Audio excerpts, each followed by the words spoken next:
Russian drones breach Polish skies, jolting NATO into action and reviving fears of Moscow's salami-slicing campaign. Incremental provocations meant to probe the West's resolve. F-35s scramble, Macron deploys Rafales, and Poland warns the strike wasn't a mistake. As Trump wavers and analysts urge a tougher stance, Europe confronts a perilous question. Will the alliance hold firm as Putin tests every seam of collective defense?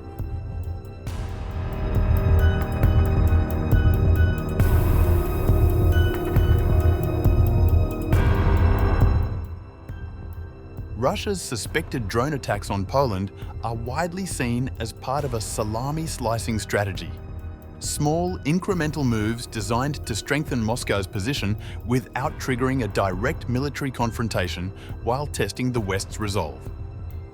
According to a CNBC report, analysts link the latest incident to earlier patterns. Russia's violation of Estonia's airspace, its gradual push deeper into Georgia, and the 2014 invasion of Crimea, all cited as markers of Moscow's long-term expansionist approach. Russian President Vladimir Putin has long been reported to use this tactic, and Moscow's latest actions appear to fit the same pattern. On September 10th, Poland reported that in the early hours, it scrambled both its own and NATO aircraft to intercept some of the 19 Russian drones that violated its airspace, the first such incident since Russia's full-scale invasion of Ukraine in February 2022. Western allies swiftly condemned what they described as a deliberate provocation. Russia's defense ministry, however, denied any intent to strike Polish targets. The Kremlin downplayed the episode, dismissing statements from Warsaw and other European capitals as nothing new. NATO's immediate military response was forceful but costly. Cheap drones were met with expensive high-tech systems, including the deployment of F-35 jets. Analysts say the incident highlights NATO's struggle in countering Russia's incremental pressure.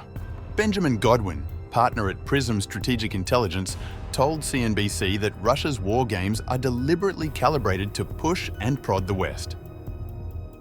Part of the problem for NATO is that it has long been evident that the defensive alliance does not want to get into a direct conflict with Russia, which in turn has created an asymmetric effect for Moscow. We've seen incursions into Estonian airspace, this latest violation of Polish territory, and widespread electronic warfare across Europe. Russia escalates in these salami-slicing ways, while NATO has so far proven incapable of responding in any effective way to stop them. NATO Secretary General Mark Rutte said on Wednesday that a full assessment of the drone incursion was ongoing, but he was really impressed with how allies responded. Still, analysts warn that without a more robust political and military posture, Putin is unlikely to be deterred. Oksana Nechepurenko, a non-resident senior fellow at the Atlantic Council's Eurasia Center, echoed that warning. Ukrainians have been saying for years that Putin is not only waging war against Ukraine, but against the West, Europe in particular. He tests tactics, waits for the reaction, and if there is none, he pushes further. That is the essence of the salami strategy. In response to the incident, NATO allies have moved to bolster defences on Europe's eastern flank, floated the possibility of new economic sanctions, and called for an emergency UN Security Council meeting on Friday. Military options are also being debated. Some analysts suggest that Poland could consider Kyiv's long-standing request to intercept Russian missiles over western Ukraine if their trajectory threatens Polish territory, a step the Tusk government has never ruled out. Diplomatic coordination was on display as well. On September 12th, Polish Foreign Minister Radek Sikorski travelled to Kyiv. His Ukrainian counterpart, Andriy Sybiha, welcomed him publicly on X. Welcome to Kiev, Radek. I was glad to meet Radek Sikorski and Anne Applebaum at the Kyiv train station this morning. Against the backdrop of Russia's escalation of terror against Ukraine and provocations against Poland, we stand firmly together. We will hold substantial talks today about our shared security, Ukraine's EU and NATO accession, and pressure on Moscow. I thank Poland for its leadership and support.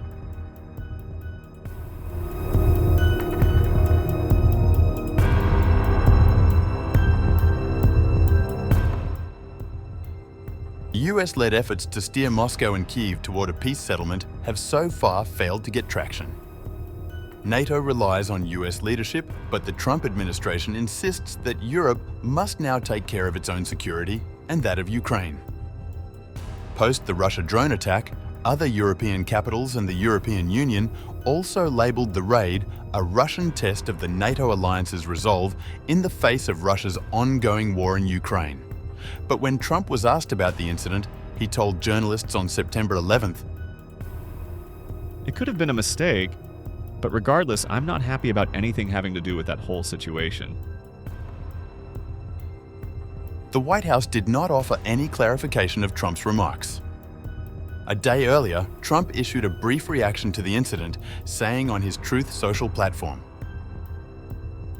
"What's with Russia violating Poland's airspace with drones? Here we go." Trump's ambiguity about defending Europe has undermined trust at NATO, despite the alliance's attempts to project unity at a summit in July. Meanwhile, reacting to Trump's ambiguous response to Russia's drone incursion, Polish Prime Minister Donald Tusk posted on X on September 12th. "We would also wish that the drone attack on Poland was a mistake. But it wasn't, and we know it." Trump has previously asked the EU to hit China and India with tariffs of up to 100% over the country's Russian oil purchases, seeking to cut off a major source of revenues funding Putin's war machine. Meanwhile, France on September 11th said that it's deploying fighter jets to Poland aimed to send a signal to Moscow that any further aggression won't go unchecked. In his post on X, French President Emmanuel Macron said he would deploy 3 advanced Rafale fighter jets to help protect Poland's airspace. Following the Russian drone incursions into Poland, I have decided to deploy 3 Rafale fighter jets to contribute to the protection of Polish airspace and of NATO's eastern flank, together with our allies. I made this commitment yesterday to the Polish Prime Minister.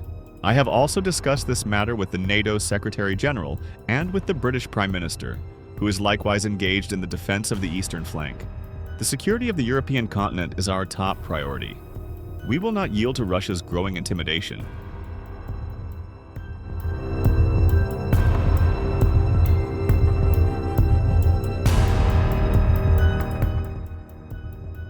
While NATO has demonstrated unity and rapid response capability, experts warn that its reluctance to escalate militarily leaves space for Moscow's probing tactics to continue. The coming days, with a UN session, ongoing assessments, and Warsaw-Kyiv talks will test whether this latest drone incursion remains another incremental move in Putin's long game, or becomes the flashpoint that forces a sharper Western response. Jamie Shea, an international security expert at Chatham House in London and former senior NATO official, told the Associated Press that Putin's objective is clear. Putin is really out now to put down a marker to NATO. By provoking the Allies to send air defenses to Poland, some of which might otherwise be bound for Ukraine, he wants to force them to make the choice between defending NATO and defending Ukraine, which should be the same thing. Should they be unable to do so from Putin's point of view, this would be a very happy development, because then he would be able to take apart Ukraine's energy infrastructure and cause misery for the Ukrainian population.